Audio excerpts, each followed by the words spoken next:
O Senhor esteja convosco. Proclamação do Evangelho de Jesus Cristo segundo João.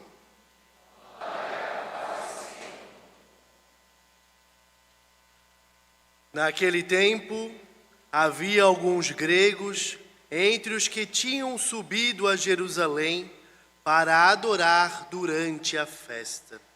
Aproximaram-se de Filipe, que era de Betsaida da Galileia, e disseram: Senhor, gostaríamos de ver Jesus. Filipe combinou com André, e os dois foram falar com Jesus. Jesus respondeu-lhes: Chegou a hora em que o Filho do Homem vai ser glorificado. Em verdade vos digo, se o grão de trigo que cai na terra não morre, ele continua só um grão de trigo. Mas se morre, então produz muito fruto.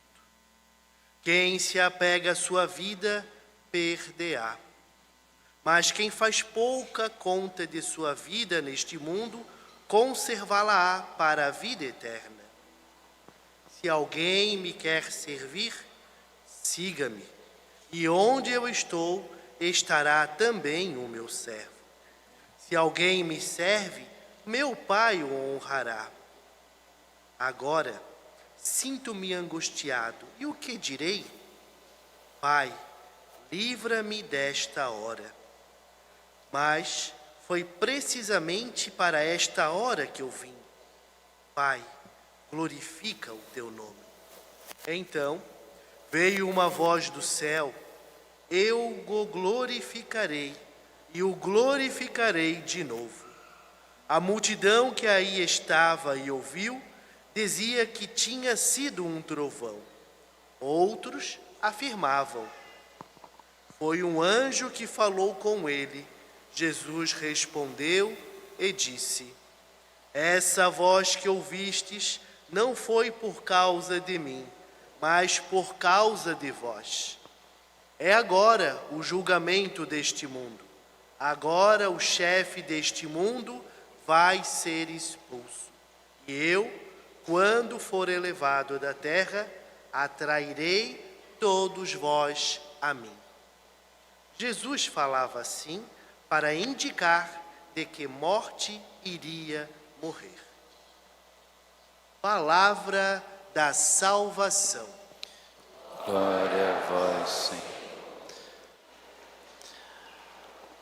Amados, chegamos ao 5º domingo do tempo da Quaresma, vamos nos aproximando do tempo de Semana Santa. Próximo domingo já é o nosso domingo de Ramos, quando Jesus entra em Jerusalém. Vai se preparar então aquela semana onde vai acontecer a sua paixão, morte e ressurreição.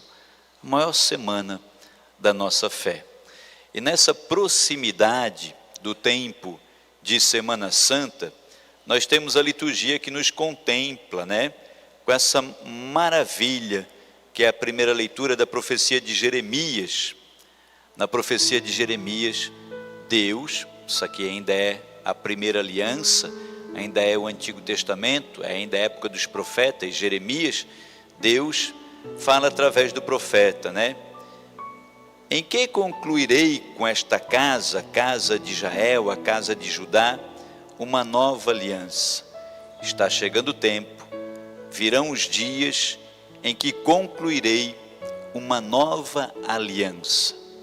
Nós nos aproximamos desses dias de Semana Santa, e a profecia de Isaías, Deus, depois de ter escolhido um povo para si, depois de ter escolhido através de Abraão, o pai do povo, depois de ter libertado esse povo, depois de o povo de Deus ter se perdido, depois de ter selado com o povo uma primeira aliança, através da lei, dos mandamentos de Deus, ele diz: agora está chegando o tempo em que selarei com o povo uma nova aliança.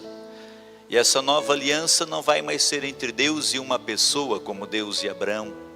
Não vai ser mais entre Deus e através da lei. Vai ser entre Deus e todo aquele que crer. E a aliança nova não é mais na lei, não é mais na eleição de um povo, é através do sangue do seu Filho, do sangue de Jesus Cristo.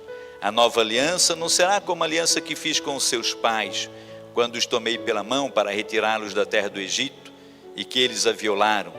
Esta aliança será eu que a concluirei na casa do Senhor, e imprimirei a minha lei em suas entranhas, e hei de inscrevê-la em seu coração, para que eu seja o Deus deles, e eles sejam o meu povo.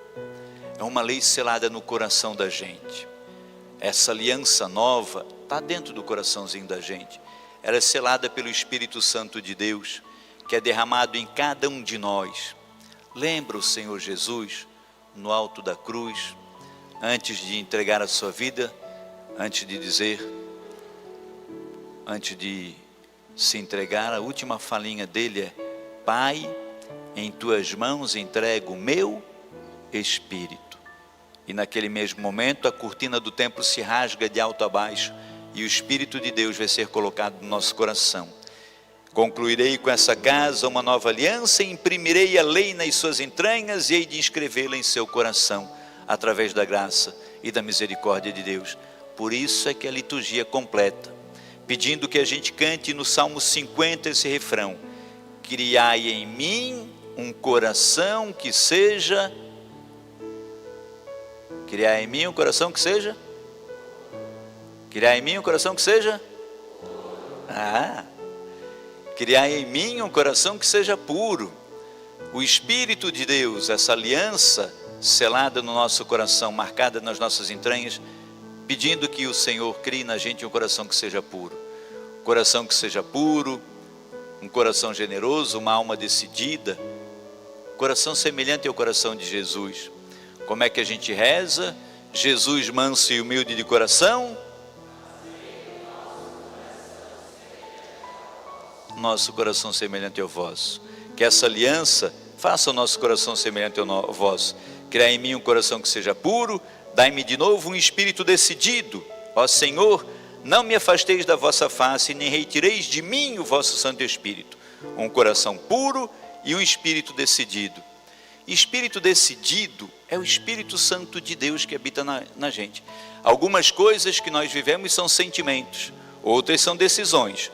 Olha a beleza, a riqueza do texto do Evangelho de João. Alguns gregos vão conversar com os discípulos de Jesus, chegam pertinho de Filipe, São Filipe, e pedem: queremos ver Jesus. Vamos dizer isso juntos? Queremos ver Jesus.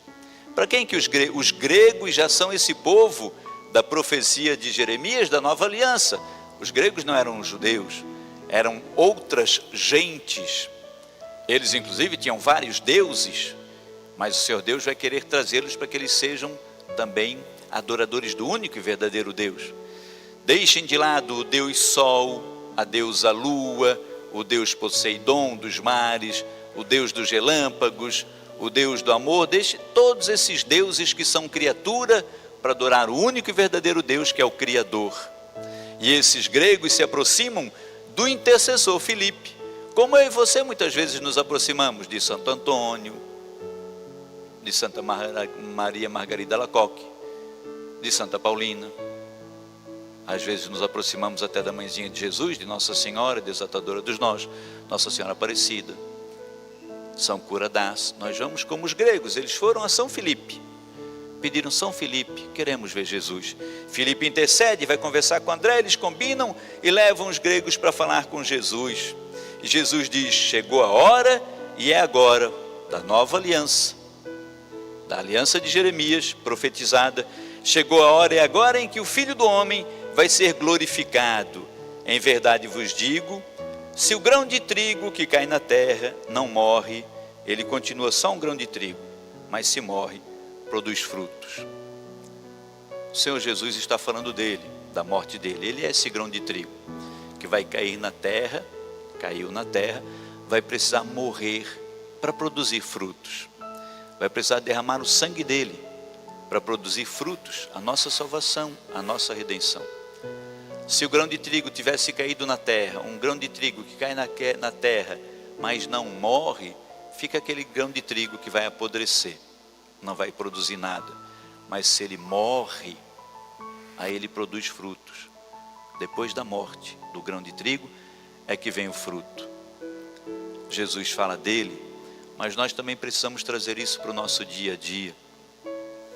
Porque Jesus é o primeiro grão de trigo, mas nós também somos. Jesus veio para produzir fruto de salvação. E o que ele diz a nosso respeito no Evangelho de João? Os enviei ao mundo para que produzais frutos. O Senhor quer que a gente produza frutos. Se olhamos na carta de Paulo aos Gálatas, fruto do amor, fruto da misericórdia, da paciência, fruto da paz, são os frutos do Espírito que o Senhor quer que a gente produza. Mas também eu e você, para produzirmos os frutos que o Senhor quer, precisamos morrer também. Quantas vezes nós temos que morrer para nossa vontade? Às vezes, aqui na igreja, como pároco, eu queria que as coisas acontecessem de um jeito. Nós reunimos o conselho, reunimos o CPP, e o CPP prefere que seja de outro jeito. A minha primeira vontade é baixar um decreto e dizer vai ser assim, mas não posso. Aí eu morro para mim mesmo, para produzir o fruto de comunhão, para fazer aquilo que é de comum com todos. Muitas vezes você lá na sua casa, você quer que as coisas sejam do seu jeito, mas aí às vezes os que estão com você querem de um outro jeito. E aí, para que se estabeleça na tua casa a paz, a harmonia, para que aconteça aquilo que é o bem de todos, às vezes você morre um pouquinho, você vai produzir frutos. Às vezes você está coberto de razão e você quer impor a sua razão, e você pensa, eu vou me manter vivo, vou me apegar à minha vida e à minha razão e vou mostrar que quem está certo sou eu. E aí vai quebrar tudo, vai quebrar cristaleira, penteadeira, e vai destruir a casa toda, jogar o liquidificador. Aí você diz, não, então eu morro um pouquinho e produzo o fruto da concórdia, o fruto do amor, o fruto da comunhão, o fruto do diálogo. E aí a gente se torna aquele grãozinho que morre para produzir o fruto. Às vezes a gente precisa renunciar à nossa vontade. Veja que Jesus Cristo diz assim, olha, quem se apega à sua vida, perdê-la, mas quem faz pouca conta da sua vida neste mundo, conservá-la. Se alguém me quer servir, siga-me, e onde eu estou estará também. Se alguém me serve, meu Pai o honrará. Aí Jesus diz uma coisa, filhos, que mostra a humanidade do Filho de Deus, do verdadeiro Deus e verdadeiro homem. Agora sinto-me angustiado. E o que direi? Quantas vezes eu e você já nos sentimos angustiados? E o que direi? Sinto-me angustiado, não sei para onde vou, não sei o que faço agora.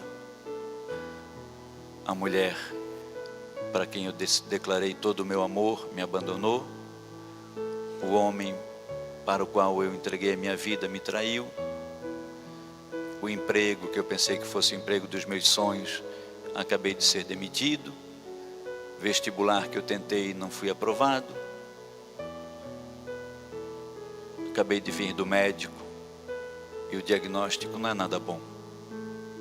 Agora sinto-me angustiado. E o que direi?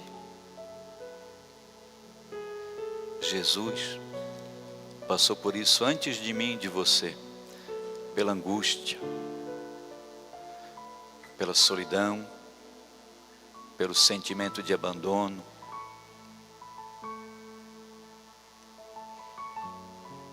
Sinto-me angustiado, diz Jesus. E o que direi? Sinto-me angustiado. E o que direi? Por acaso poderei pedir, Pai, livra-me desta hora? Eu na minha angústia e você na sua angústia. Por acaso podemos pedir ao Pai, Pai, livra-me desta hora? Jesus, no Horto das Oliveiras, pediu: Pai, se for possível, afasta de mim esse cálice.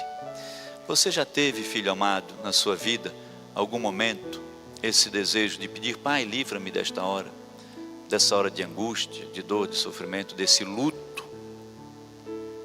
Pai, livra-me desta hora. E aí Jesus diz para a gente: mas foi precisamente para esta hora que eu vim. Então, Pai, glorifica o teu nome. Então veio a voz do céu: eu glorifiquei e glorificarei de novo. A multidão que aí estava não entendia nada, pensava que era um trovão, e o Senhor diz: essa voz que agora ouvistes não é por causa de mim, mas é por causa de vocês, a voz de Deus. Então, muitas vezes, filhos, a nossa angústia, ela vai servir para glorificar. Pai, glorifica o teu nome. Nossa angústia às vezes é para glorificar o nome de Deus. Quando a gente consegue fazer essa oferta, né? Glorifica o nome do Senhor com a tua angústia, com o teu sofrimento, com a tua dor, para que não seja um sofrimento sem sentido, uma dor sem sentido, nem se torne uma angústia insuportável. Quando a gente não consegue fazer essa oferta: Senhor, a minha dor, a minha angústia é para a tua glorificação, ou para que tu glorifiques através dessa dor e dessa angústia aqueles que quiseres, ou para que manifestes ao meu redor a tua graça, para que outros vejam. Assim, hoje nós olhamos para Jesus e vemos como Jesus conseguiu superar a sua angústia. Talvez tantas pessoas tenham diante dos olhos dela um evangelho que não seja o evangelho de Cristo, mas que seja um evangelho apresentado por você. Você é um cristão. Talvez você seja o único evangelho que aquela pessoa vai ler ou ouvir, e talvez ela vai olhar para você e vai ver do jeitinho que você suporta a sua angústia, para espelhar-se em você. Assim como eu e como você nos espelhamos em Jesus, talvez tenha alguém que se espelhe em você. E aí, como é que você vai suportar a sua angústia? Eu tento imitar Jesus, que ofertou a angústia dele. Você tenta imitar Jesus, que ofertou a angústia. Talvez tenha pessoas que tentem imitar você no trato que você dá à sua angústia. Nós vemos a segunda leitura, para o padre terminar, porque já falou demais. São Paulo fala aos Hebreus: Cristo, nos dias da sua vida terrestre, quer dizer, naqueles 33 anos que Jesus esteve conosco, dirigiu preces e súplicas com forte clamor e lágrimas.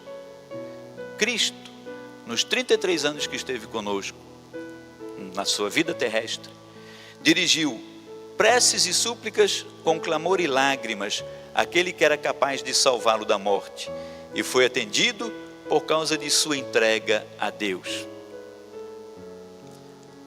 Preces com clamor e lágrimas. Não é sempre que a gente vai rezar com Deus no meio das alegrias. Muitas vezes vamos rezar no meio das lágrimas, com clamor a Deus. Mas veja, o Senhor Jesus Cristo, na sua vida terrestre, dirigiu preces e súplicas com clamor e lágrimas àquele que era capaz de salvá-lo da morte. Aí você vai dizer: mas Cristo morreu? Mas não era dessa morte.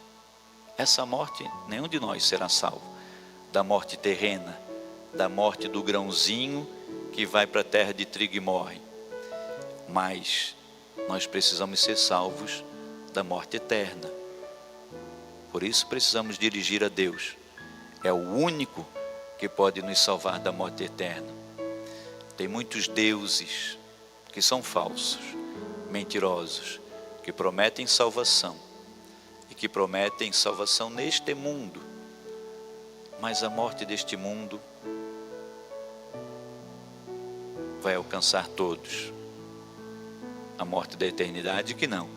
Cristo quer nos ensinar, e Ele soube dirigir as suas preces e súplicas com lágrimas inclusive, mas aquele que podia salvá-lo da morte. Ele foi atendido por causa da sua entrega a Deus. Então, filhos, eu e você, nós precisamos nos entregar a Deus. É o nosso Senhor, é o nosso único Deus. É Ele que nós devemos nos entregar. com o nosso amor, com nossa renúncia, com o nosso grãozinho de trigo, com as nossas angústias. É Ele. Jesus Cristo, mesmo sendo filho, aprendeu o que significa obediência a Deus, obedecer a Deus, por aquilo que Ele sofreu, mas na consumação da sua vida, tornou-se causa de salvação eterna por todos os que lhe obedecem. Nós sofremos na nossa carne, mas se nós nos consagramos a Deus, se somos entregues a Deus, nós nos transformamos em grãozinho de trigo, que vai produzir fruto. Cada frutinho que a gente produzir, cada irmãozinho que a gente conseguir alcançar com o nosso afeto, cada irmãozinho que você conseguir alcançar com o seu sorriso, cada irmãozinho que você conseguir alcançar com um gesto de carinho, de caridade, com uma mãozinha estendida, com uma visita, com um presentinho, com uma palavrinha de incentivo, cada irmãozinho que você conseguir alcançar com o seu testemunho de cristão, com a sua palavra, às vezes você que é autoridade, você que é pai, você que é mãe, com a sua palavra de direção, de autoridade, mas nunca sem perder o amor e a ternura. O Senhor Jesus soube dirigir a sua prece àquele que poderia salvá-lo e soube entregar-se por obediência. Nós temos a palavra de Deus, nós temos Jesus Cristo, nós temos a intercessão dos Filipes, como os gregos tiveram, nós temos toda a revelação, toda a palavra e orientação. Só nos basta agora a nossa decisão. Senhor, criai em mim um coração que seja puro. Vamos dizer juntos? Senhor, criai em mim um coração que seja puro. E que a palavra de Deus, filhos amados, nos ajude a ganhar a vida eterna. Amém.